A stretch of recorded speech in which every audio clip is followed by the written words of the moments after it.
तो चलिए शुरुआत करते हैं हम लोग आज की क्लास। ठीक है। तो पिछली वाली क्लास में हम लोगों ने वेन डायग्राम में जो दो टॉपिक वाले वेन डायग्राम होते हैं उसको देखा था। ठीक है। और इस वाली क्लास में हम लोग उसका जो दूसरे टाइप वाला होता है जिसमें तीन टॉपिक होते हैं वेन डायग्राम में, उसको देखेंगे। ठीक है। तो ध्यान रखना, वीडियो में थोड़ा गैप हो गया था, कुछ कारण थे उसके, लेकिन अब आप लोग को बिल्कुल भी गैप नहीं होगा वीडियो में। ठीक है। जैसे कि हमारा सीजीएल का एग्ज़ाम जून में होने वाला है, तो मैं जून से पहले इस चैनल पर कंप्लीट मैथ का course free of cost upload कर दूंगा। ठीक है। तो आप लोग को बस ये करना है कि आप लोग को शेयर करना है बस। ठीक है। जितने भी तैयारी करने वाले छात्र हैं उनसे शेयर करना है। ठीक है। तो चलिए हम लोग शुरुआत करते हैं आज की क्लास। तो दिया है कि एक परीक्षा में 50% छात्र गणित में पास हुए और 55% छात्र अंग्रेजी में पास हुए। ठीक है। अंग्रेजी में कितने पास हैं? 55%। और 40% छात्र हिंदी में पास हुए। यदि 15% छात्र गणित और अंग्रेजी में पास हुए, 20% छात्र अंग्रेजी और हिंदी में पास हुए तथा 25% छात्र हिंदी और गणित में पास हुए।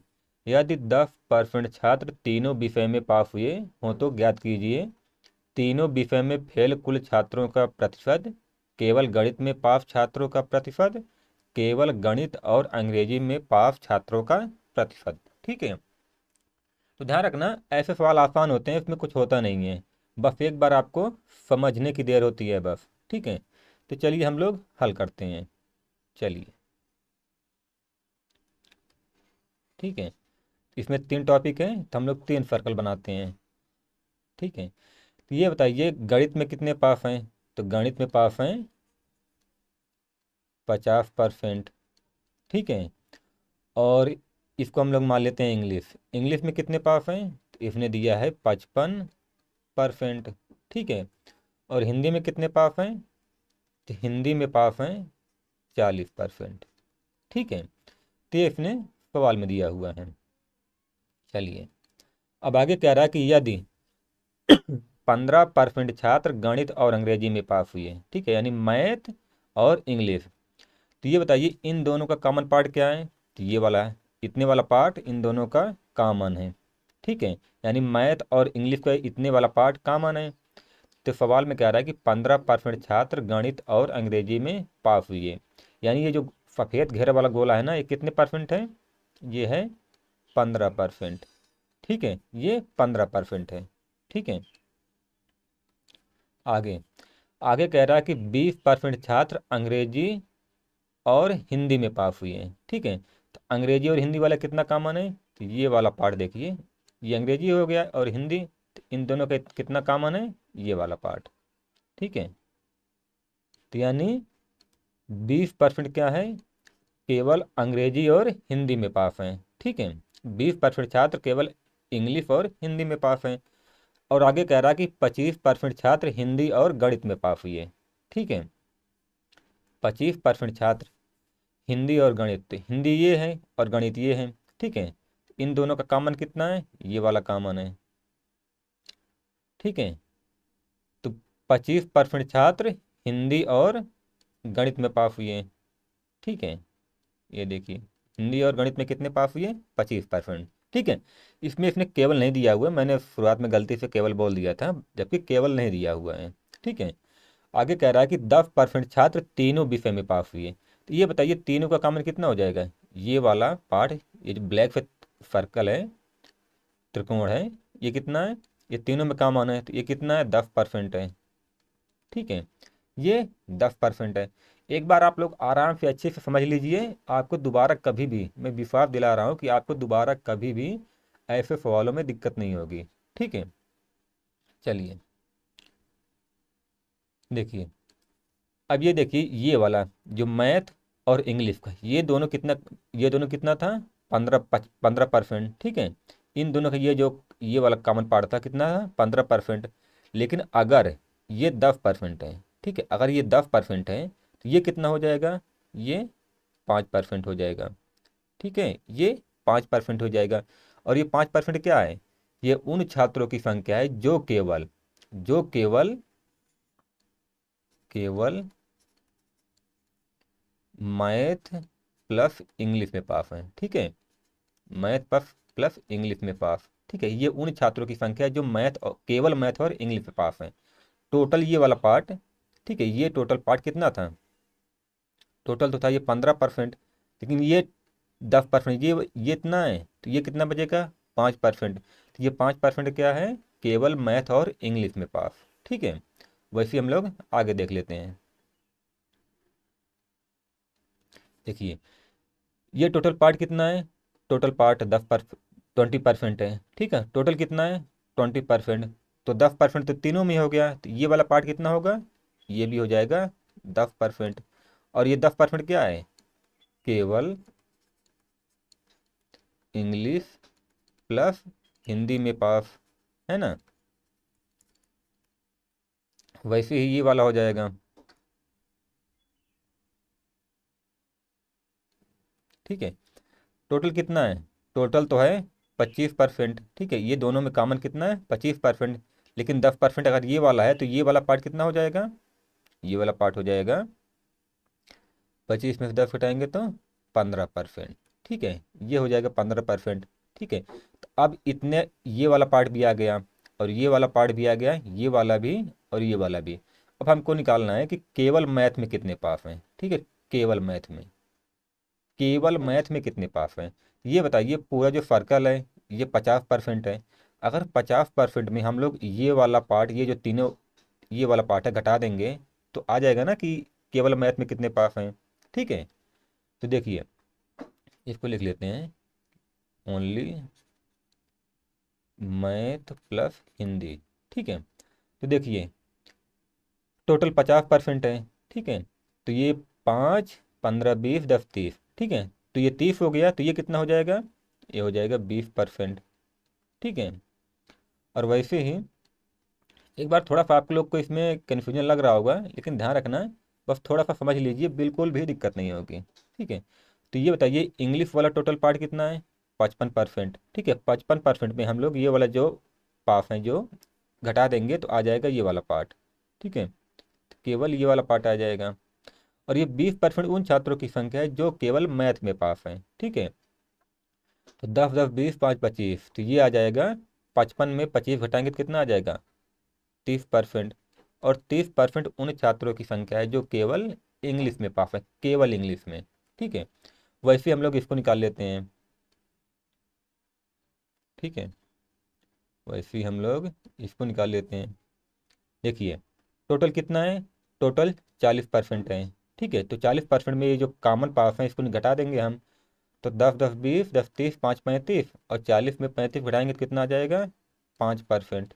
और 5% उन छात्रों की संख्या है जो केवल और केवल हिंदी में पास है। ठीक है, तो आप लोग सिर्फ और सिर्फ यहीं से ही सारे सवालों को जवाब दे सकते हैं। ठीक है, लेकिन जैसे तीनों विषय में फेल छात्रों का प्रतिशत, ठीक है, पूछ रहा है कि तीनों विषय में कितने परसेंट छात्र फेल हैं।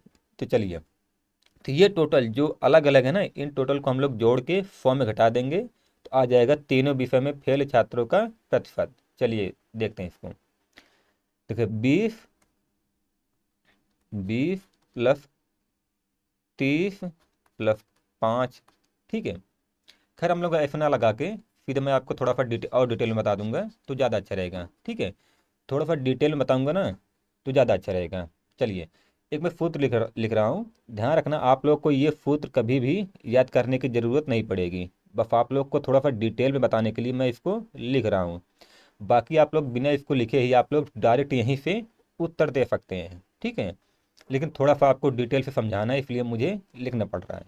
चलिए, तो इसको हम लोग मान लेते हैं, ये एक है ये, और ये 2, और ये 3। ठीक है, चलिए, ओनली वन में पास प्लस ओनली टू में पास। ध्यान रखना आप लोग को कभी भी ये सूत्र भूलेगा नहीं, और वैसे भी इसको लिखने की ज़रूरत नहीं पड़ेगी, बस समझाने के लिए ऐसा कर रहा हूँ।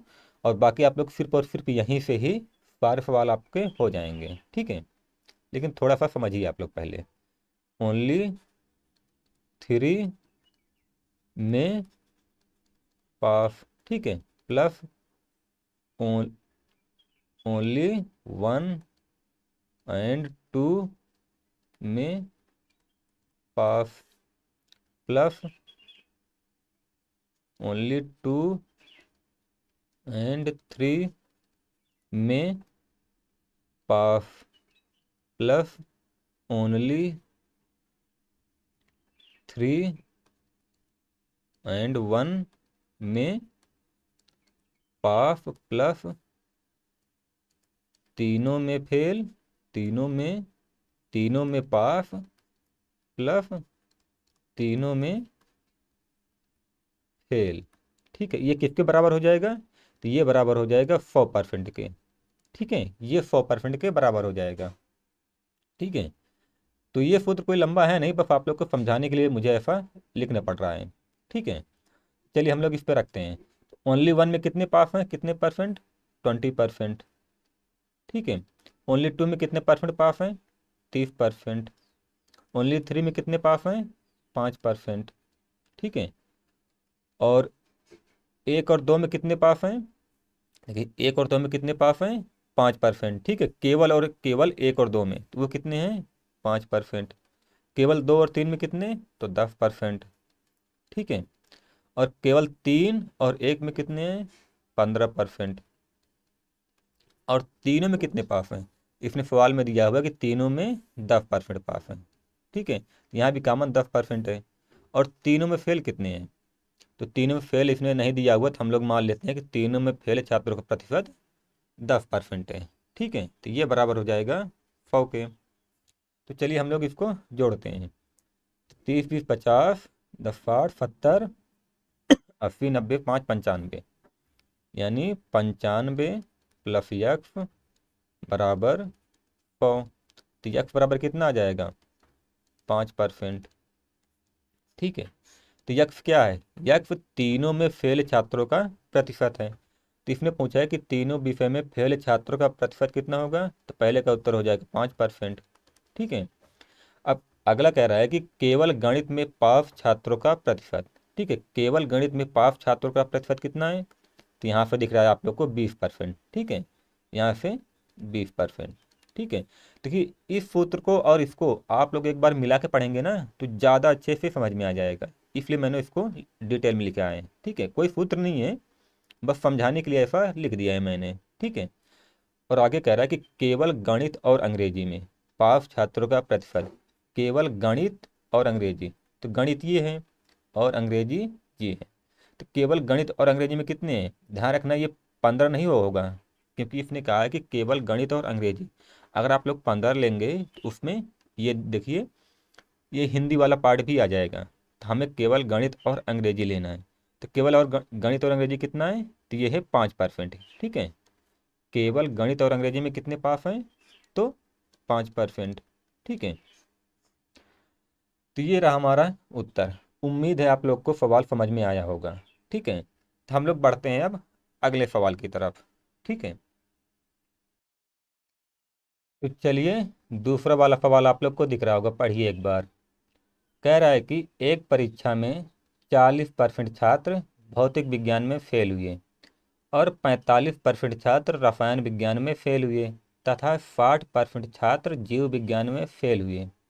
यदि 20% छात्र, ठीक है, भौतिक विज्ञान और रसायन विज्ञान में फेल हुए और 25% छात्र रसायन विज्ञान और जीव विज्ञान में फेल हुए, 15% छात्र जीव विज्ञान और भौतिक विज्ञान में फेल हुए, यदि 8% छात्र तीनों विषय में फेल हुए, तो ज्ञात कीजिए तीनों विषय में पास छात्रों का प्रतिशत, केवल भौतिक विज्ञान में फेल छात्रों का प्रतिशत। तो जैसा पिछला वाला सवाल था, सेम टू सेम। ठीक है, सेम टू सेम वैसा ही सवाल है, एक पैसे का भी अंतर नहीं है, बस इसने पास के स्थान पर फेल कर दिया है, तो उससे कोई फर्क पड़ने वाला नहीं है। ठीक है, तो चलिए हम लोग हल करते हैं। ठीक है, तो हम लोग 3 सर्कल बनाते हैं, क्योंकि इसमें 3 टॉपिक हैं।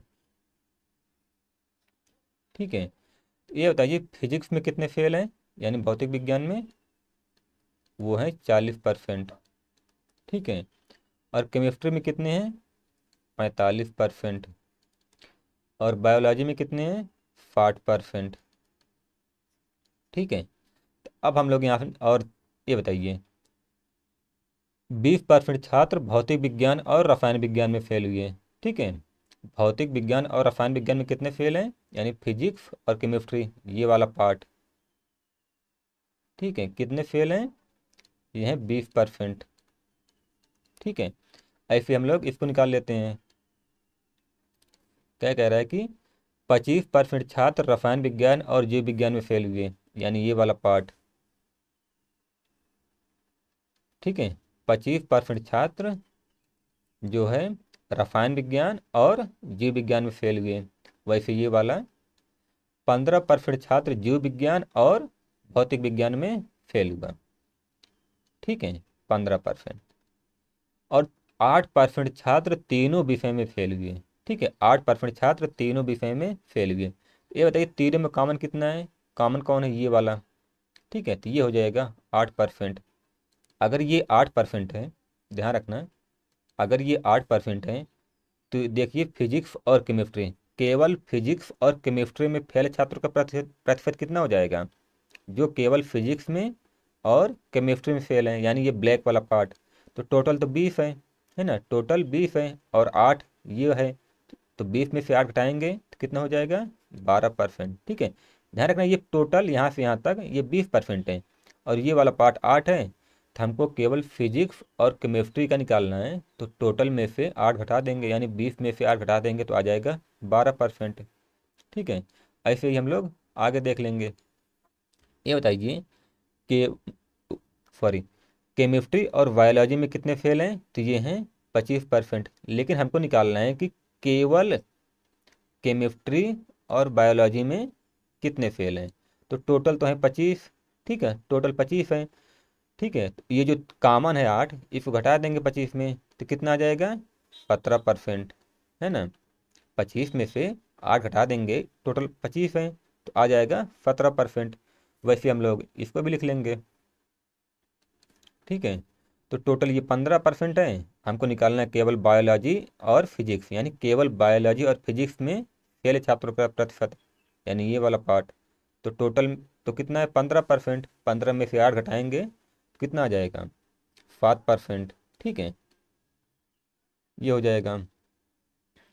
अब हम लोग निकाल लेते हैं कि केवल फिजिक्स में फेल छात्रों का प्रतिशत। ठीक है, केवल फिजिक्स में फेल छात्रों का प्रतिशत।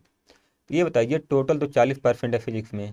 ठीक है, और ये जो 12, 8, 7, अगर इनको हम लोग घटा देंगे तो आ जाएगा केवल फिजिक्स में फेल छात्रों का प्रतिशत। ठीक है, तो टोटल 40 है, तो 12, 8, 20, 10, 27, 7, 27, तो 40 में 27 घटाएंगे तो कितना आ जाएगा, 13%।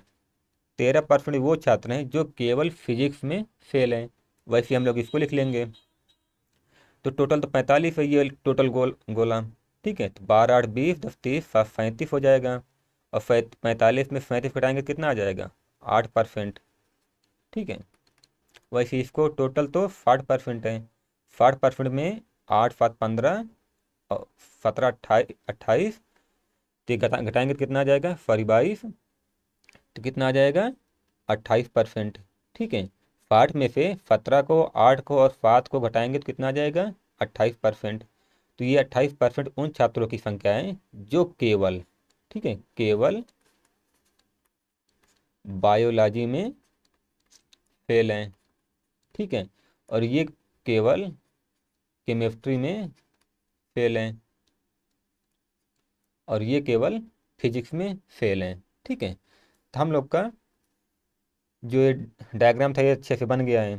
ठीक है, तो आप लोग चाहे तो सूत्र लिखें या ना लिखें, मुझे मुझे मालूम है कि आप लोग को अच्छे से जो पिछला वाला सवाल था उसमें समझ में आ गया होगा, तो आप लोग वहाँ से रिकॉल कर सकते हैं।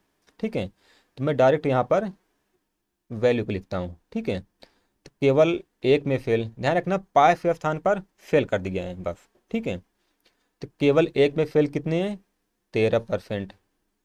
केवल दो में फेल कितने हैं, 8%। हम लोग इसको एक मान लेते हैं, इसको 2 और इसको 3। ठीक है, और केवल 3 में कितने फेल हैं, 28%। एक और दो में कितने फेल हैं, 12%। 2 और 3 कितना फेल हैं, 17%। ठीक है, और 3 और 4 में कितने फेल हैं? 7%। ठीक है, वैसे ही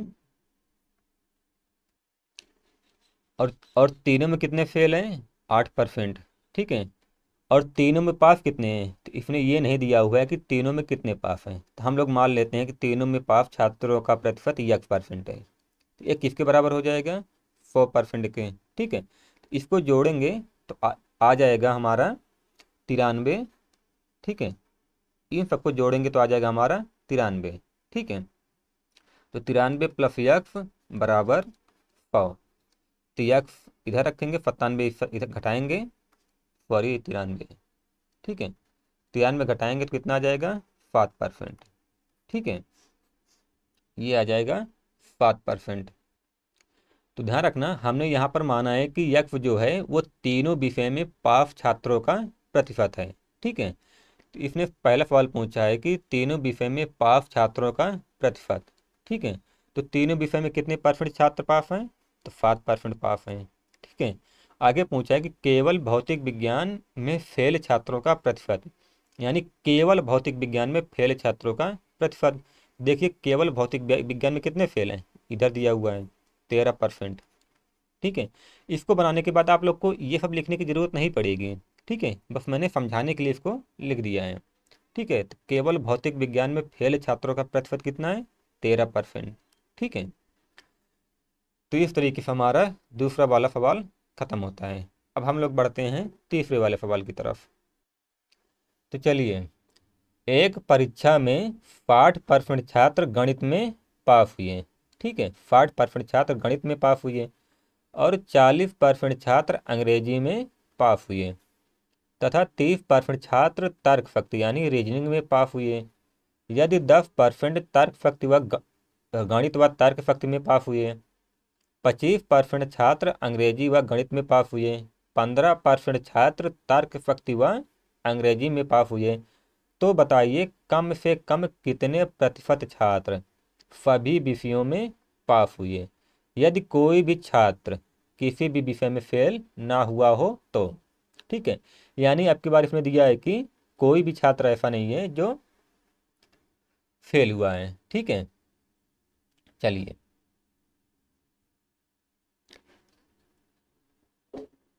हम लोग बनाते हैं 3 सर्कल। ठीक है, तो ये वाला सवाल आप लोग को थोड़ा सा कठिन दिख रहा होगा, जबकि कुछ है नहीं इसमें। कैलकुलेशन को आपको ध्यान में रखना है बस। ठीक है, चलिए, तो गणित में कितने पास हैं? तो मैथ में पास हैं 60%। ठीक है, और अंग्रेजी में कितने पास हैं? 40%। और रीजनिंग में कितने पास हैं?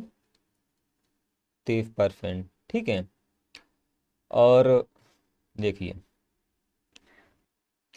और 10% छात्र गणित व तर्कशक्ति में। ठीक है, 10% छात्र गणित व तर्कशक्ति में यानी मैथ और रीजनिंग में, इन दोनों में कितने पास हैं? 10%। ठीक है, और 25% छात्र अंग्रेजी व गणित में।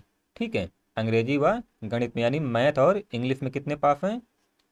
25%। ठीक है, और 15% छात्र तर्कशक्ति व अंग्रेजी।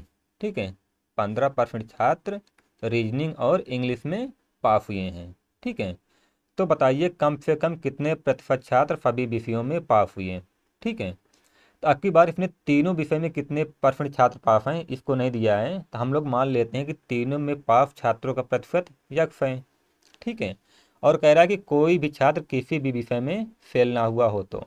ठीक है, तो यानी तीनों विषय में फेल, ये कितना हो जाएगा? ये 0% हो जाएगा। ठीक है, इसको ध्यान में रखना, क्योंकि इसने सवाल में ही बोला है कि यदि कोई भी छात्र किसी भी विषय में फेल ना हुआ हो तो।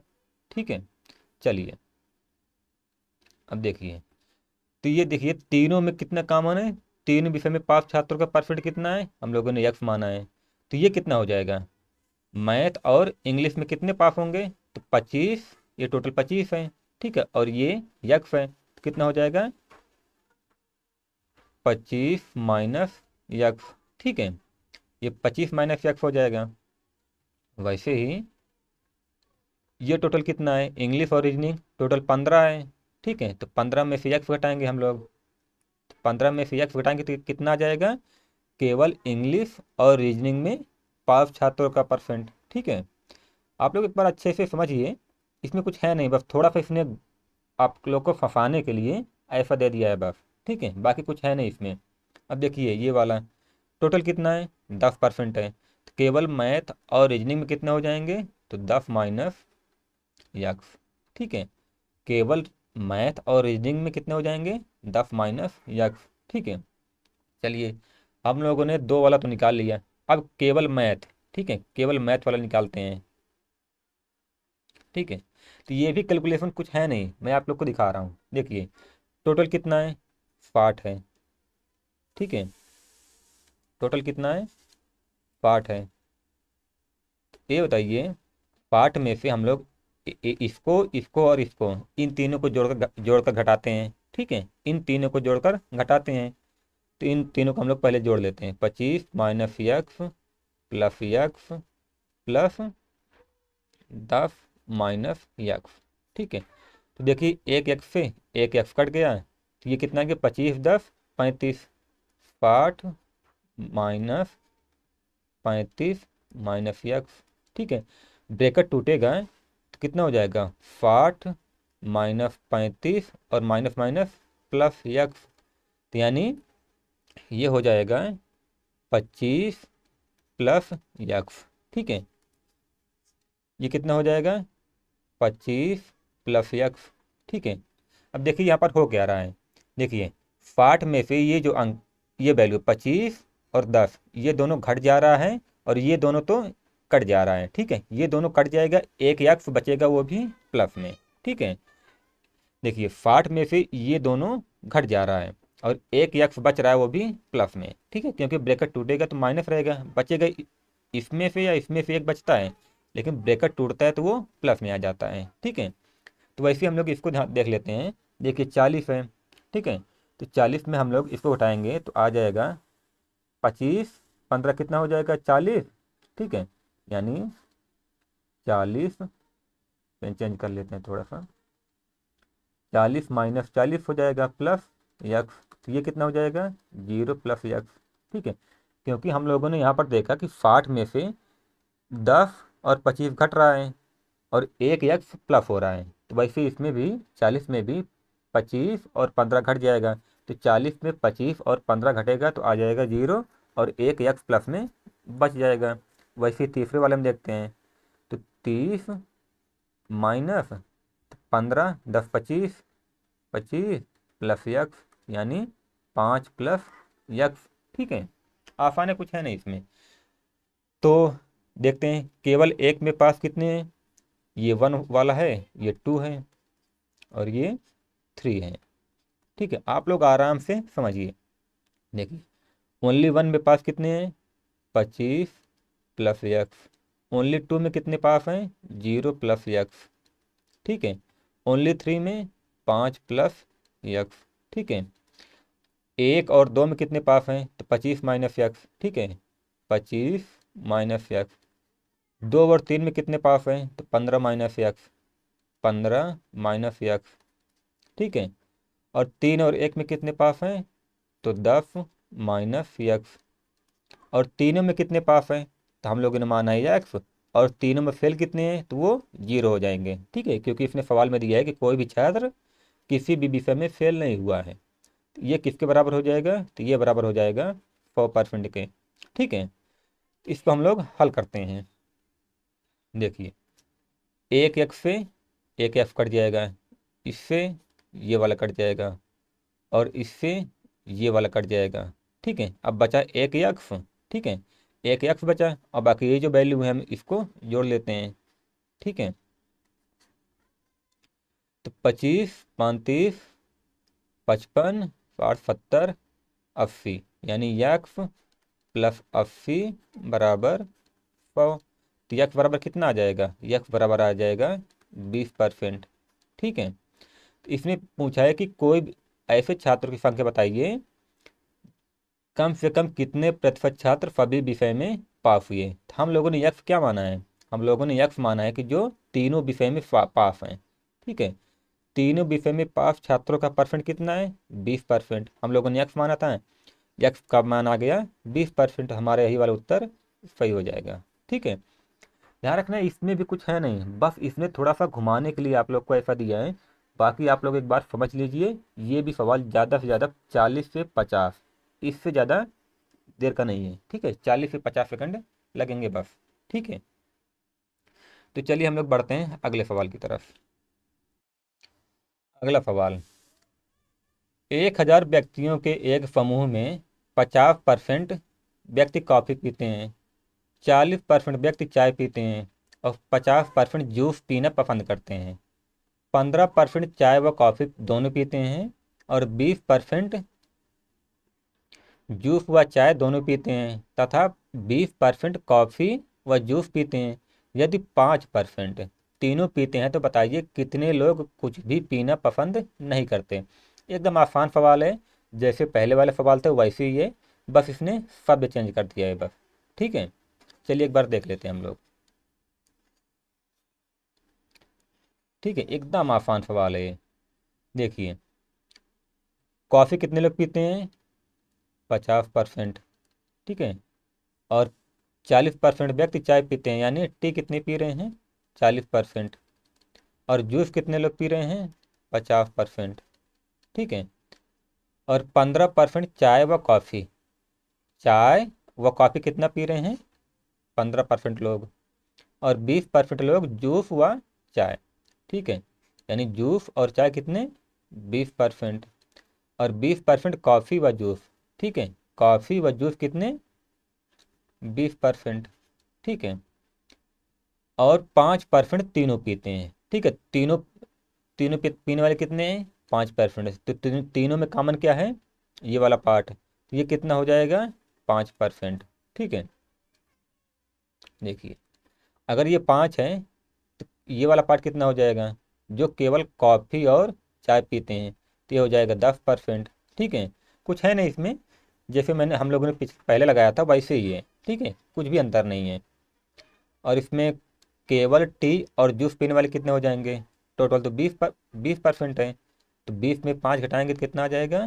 15%। ठीक है, ये टोटल 20 है, और 20 में से अगर इतना घटा देंगे तो इतना वाला पार्ट आ जाएगा, है ना। और वैसे इसमें भी टोटल 20% है, इसको घटाएंगे तो कितना आ जाएगा? 15%। ठीक है, अब हम लोग ये निकाल लेते हैं कि केवल कॉफ़ी पीने वाले कितने हैं। ठीक है, केवल कॉफ़ी पीने वाले कितने हैं? तो टोटल तो 50% है, ये घेरा है। ठीक है, 50% में ये हम लोग घटा देंगे। ठीक है, तो 15 5 20, 10 30। ठीक है, 50 में से 30 घटाएंगे तो कितना आ जाएगा? 20%। 20% लोग केवल कॉफ़ी पीते हैं। वैसे वैसे ये वाला टोटल 40% है, तो 15 5 20, 10 30। तो 40 में 30 घटाएंगे तो कितना आ जाएगा? 10%। 10% केवल टी पीते हैं। ठीक है, वैसे ये वाला भी टोटल कितना है? 50 है। 15 दूनी 30, 5 35। ठीक है, 50 में 35 घटाएंगे तो कितना आ जाएगा? 15%। 15% केवल लोग केवल और केवल जूस पीते हैं। ठीक है, तो कह रहा है कि बताइए कितने लोग कुछ भी पीना पसंद नहीं करते। चलिए देखिए, केवल कॉफ़ी पीने वाले कितने हैं? 20%। ठीक है, केवल चाय पीने वाले 10%, यानी इसको हम लोग एक मान लेते हैं, इसको 2 और इसको 3। ठीक है, और केवल जूस पीने वाले कितने? 15%। ठीक है, केवल कॉफ़ी और चाय पीने वाले कितने हैं? 10%। केवल चाय और जूस पीने वाले कितने हैं? 15%। केवल जूस और कॉफ़ी पीने वाले कितने हैं? 15%। और तीनों पीने वाले कितने हैं? 5%। और ऐसे कितने व्यक्ति हैं जो इनमें से तीनों भी नहीं पीते, हो कितने हैं? इसने नहीं दिया हुआ है, तो हम लोग मान लेते हैं कि X% लोग इनमें से कुछ भी नहीं पीते हैं। ठीक है, इनमें से कुछ भी नहीं पीते हैं, और ये किसके बराबर हो जाएगा? ये 100% के। ठीक है, तो हम लोग जोड़ लेते हैं इसको, 20 10 30, 40 5 45, 10 55, 60 70, 80 90, ठीक है। यानी 90 प्लस यक्स बराबर 100, और यक्स बराबर 90 इधर जाके माइनस हो जाएगा तो आ जाएगा 10%, ठीक है। यानी 10% लोग इन तीनों में से कुछ भी नहीं पीते हैं। तो हम लोगों ने यक्स क्या माना है? यक्स उन लोगों की संख्या माना है जो इनमें से कुछ भी नहीं पीते हैं, ठीक है। तो इसने दिया है कि 1000 व्यक्ति, ठीक है। तो 1000 का हम लोग निकालेंगे 10%, ठीक है। तो परसेंट हटाएंगे तो नीचे 100 आ जाएगा, तो 2 जीरो से 2 जीरो आ जाएगा 100, ठीक है। तो 100 लोग वो लोग हैं जो इनमें से कुछ भी नहीं पीते हैं, ठीक है। टोटल 1000 लोग हैं, ठीक है। 1000 व्यक्ति हैं, उनमें से 100 लोग ऐसे हैं जो इनमें से कुछ भी पीना पसंद नहीं करते हैं, ठीक है। तो यानी 1000 का 10% कितना हो जाएगा? 100, ठीक है। आसान सवाल है। तो हम लोग बढ़ते हैं अगले सवाल की तरफ। तो चलिए ये वाला सवाल पढ़िए। 100 बच्चों के एक समूह में 32% हॉकी खेलते हैं और 64% फुटबॉल खेलते हैं तथा 40% क्रिकेट खेलते हैं। 14% हॉकी और फुटबॉल खेलते हैं, ठीक है। और 15% फुटबॉल और क्रिकेट खेलते हैं तथा 13% हॉकी और क्रिकेट खेलते हैं। केवल 6% तीनों खेल खेलते हैं। यदि सभी बच्चे, ठीक है, यदि सभी बच्चे कोई ना कोई गेम जरूर खेलते हैं तो बताइए कितने बच्चे केवल एक खेल खेलते हैं, कितने बच्चे कम से कम 2 खेल खेलते हैं, कितने बच्चे हॉकी और फुटबॉल खेलते हैं लेकिन क्रिकेट नहीं। तो ध्यान रखना यहाँ पर इसने दिया है कि सभी बच्चे कोई ना कोई गेम जरूर खेलता है। तो इसमें ये वाला पार्ट कि ऐसे कितने बच्चे हैं जो कोई ना कोई गेम जरूर, ऐसे कितने परसेंट छात्र हैं जो कोई ना कोई गेम नहीं खेलता है, तो वो 0 हो जाएगा, ठीक है। तो इस चीज़ को आप लोग ध्यान में रखिएगा, ठीक है। चलिए आसान सवाल है, कुछ है नहीं इसमें भी। बस आप लोग को एक बार डायग्राम बनाना है बस, ठीक है। तो ये बताइए हॉकी खेलने वाले कितने हैं? 32%, ठीक है। और फुटबॉल खेलने वाले कितने हैं? 64%। और क्रिकेट खेलने वाले कितने हैं? 40%, ठीक है। आगे कह रहा है कि 14% हॉकी और फुटबॉल खेलते हैं, ठीक है। 14% हॉकी और फुटबॉल खेलते हैं और 15% फुटबॉल और क्रिकेट खेलते हैं और 13% हॉकी और क्रिकेट खेलते हैं, ठीक है। तो ये जो 14% है ये टोटल ये वाला पार्ट है ना। टोटल 14 ये वाला पार्ट होता है, हम लोगों ने सीख लिया इसको तो, ठीक है। अब देखिए कह रहा है कि केवल 6% तीनों खेलते हैं। तो तीनों खेलने वाले कितने हो गए? 6%। तो तीनों तीनों ये वाला पार्ट तीनों में काम आना है, ठीक है। अब देखिए यहाँ से हम लोग ये निकाल लेते हैं कि केवल हॉकी और फुटबॉल खेलने वाले कितने लोग हैं। केवल हॉकी और फुटबॉल खेलने वाले कितने हैं? तो टोटल तो 14 है। और ये वाला देखिए टोटल तो 14 है ये वाला पार्ट। तो 14 में से अगर 6 घटा देंगे तो ये वाला पार्ट आ जाएगा। और ये वाला पार्ट क्या है? केवल हॉकी और फुटबॉल खेलने वाले। तो 14 में से 6 घटाएंगे तो कितना आ जाएगा? 8। वैसे हम लोग यहाँ निकाल लेंगे कि केवल फुटबॉल और क्रिकेट खेलने वाले। तो 15 में से 6 घटाएंगे तो कितना आ जाएगा? ये वाला पार्ट 9 आ जाएगा। वैसे ये वाला पार्ट भी केवल हॉकी और क्रिकेट खेलने वाले। तो 13 में से 6 घटाएंगे तो कितना आ जाएगा? 7, है ना, ठीक है। अब यहाँ से हम लोग ये निकाल लेते हैं फिर से कि केवल हॉकी खेलने वाले, ठीक है। केवल हॉकी खेलने वाले यानी ये वाला पार्ट, केवल हॉकी खेलने वाले कितने हो जाएंगे? टोटल तो 32 है, ठीक है। 32 में से इसको और इसको और इसको घटा देंगे तो आ जाएगा केवल हॉकी खेलने वाले। तो 8 से 14, 14 7 21, 32 में 21 घटाएंगे तो कितना आ जाएगा? 11, ठीक है। वैसे ही इसमें भी 64 में से 8 6 और 9 घटाएंगे तो कितना आ जाएगा? तो ये आ जाएगा 41%, ठीक है। वैसे ही इसमें भी 40 में से 7 6 और 9 घटाएंगे तो कितना आ जाएगा? 18%, ठीक है। ध्यान रखना है यहाँ पर अब की बार इसने परसेंट और छात्रों की संख्या इन दोनों को इसने 100 दे दिया है। ठीक है, छात्रों की संख्या भी 100 दे दिया है।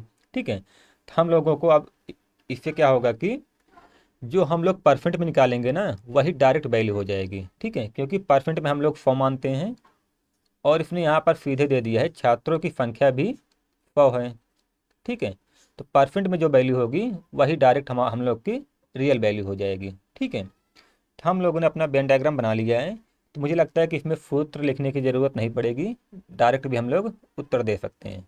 ठीक है, क्या कह रहा है, कितने बच्चे केवल एक खेल खेलते हैं। ठीक है, केवल एक खेल खेलने वालों की संख्या कितनी है। देखिए, ये जो 8 है ये भी कम से कम 2 गेम खेलते हैं, ये भी 2 गेम, ये भी 2 से 3 गेम, ये भी 2 गेम, और ये 3 गेम, और ये 2 गेम।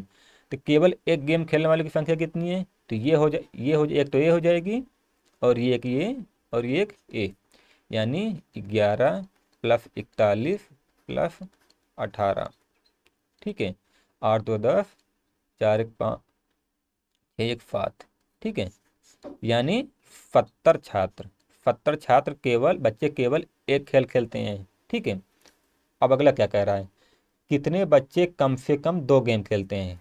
देखिए, कम से कम 2 गेम का मतलब ये है कि 2 गेम तो खेलते ही हैं, अगर 2 गेम से ज़्यादा खेलते हैं तो वो भी इसमें काउंट होंगे। ठीक है, वो भी इसमें जुड़ेंगे, क्योंकि कह रहा है कि कम से कम 2 खेल जरूर खेलते हैं। तो ये बताइए, दो दो गेम कम से कम 2 गेम खेलने वाले कितने हैं, एक तो ये वाला हो गया, एक तो ये वाला, और एक ये वाला, और एक ये भी वाला। ठीक है, देखिए ये 3 गेम खेल रहा है, लेकिन इसने यहाँ पर सवाल पूछा है कि कम से कम 2 गेम, तो 2 गेम तो खेल ही रहे हैं इतने लोग। ठीक है, 6 लोग, तो हम लोग 8 + 9 + 7 + 6। ठीक है, 17 17 7 24 6 30। ठीक है, तो 30 छात्र ऐसे हैं जो कम से कम दोनों गेम खेलते हैं। ठीक है, देखिए तीसरा वाला क्या कह रहा है, कितने बच्चे हॉकी और फुटबॉल खेलते हैं लेकिन क्रिकेट नहीं। ठीक है, हॉकी और फुटबॉल तो खेलते हैं लेकिन क्रिकेट नहीं। ये बताइए, हॉकी और फुटबॉल खेलने वाले कितने हैं, ये 8 हैं। ठीक है, ठीक है, ये देखिए जो 8 है ना, एक उन छात्रों की संख्या है जो हॉकी हॉकी भी खेलते हैं और फुटबॉल भी, लेकिन क्रिकेट नहीं खेलते हैं। ठीक है, हॉकी भी खेलते हैं और फुटबॉल भी और क्रिकेट, लेकिन क्रिकेट नहीं खेलते हैं, तो इसका उत्तर हो जाएगा 8। ठीक है, तो वेन डायग्राम के जितने भी टाइप के सवाल हो सकते थे उन सारे सवालों को हम लोगों ने हल कर लिया है, 2 टॉपिक वाले भी, 3 टॉपिक वाले भी। और मेरा आपको दावा है कि ये दोनों क्लास करने के बाद आप लोग को वेन डायग्राम की दोबारा कभी भी कोई भी क्लास करने की ज़रूरत नहीं पड़ेगी, चाहे आप सीजीएल का प्री दें या मेंस दें, या कोई भी स्टेट एग्जाम, रेलवे हुआ, पुलिस हुआ, या कोई कुछ भी दें, आप लोग को इसके अलावा कोई भी सवाल वेन डायग्राम से नहीं आएगा। ठीक है, तो बस आप लोग को क्या करना है कि इसको अच्छे से समझना है, और उसके बाद जो भी छात्र तैयारी करने वाले हैं उनसे शेयर करना है। ठीक है, मैं आपको दावे के साथ कह रहा हूँ कि मैं जून से पहले, यानी जो सीजीएल के एग्ज़ाम है शेड्यूल है जून में, उससे पहले मैं मैथ का पूरा कंप्लीट कोर्स, ठीक है, पेड लेवल कोर्स इसी चैनल पर फ्री ऑफ कॉस्ट प्रोवाइड कर दूंगा। ठीक है, आप लोग को पीडीएफ भी मिल जाएंगे सवाल के, और पीडीएफ आप लोग को टेलीग्राम पर मिलेगा, टेलीग्राम का लिंक चैनल पर दिया हुआ है डिस्क्रिप्शन में। ठीक है, अगर यहाँ से ओपन ना हो तो जो इस चैनल का नाम है, इसी चैनल के नाम से आप लोग टेलीग्राम पर सर्च करेंगे तो वहाँ पर आप लोग को मिल जाएगा। ठीक है, वहाँ पर आप लोग को क्वेश्चन जो है पीडीएफ फॉर्म में मिल जाएंगे। ठीक है, तो चलिए हम लोग क्लास यहीं पर ख़त्म करते हैं, मिलते हैं अगले वाले क्लास में। ठीक है।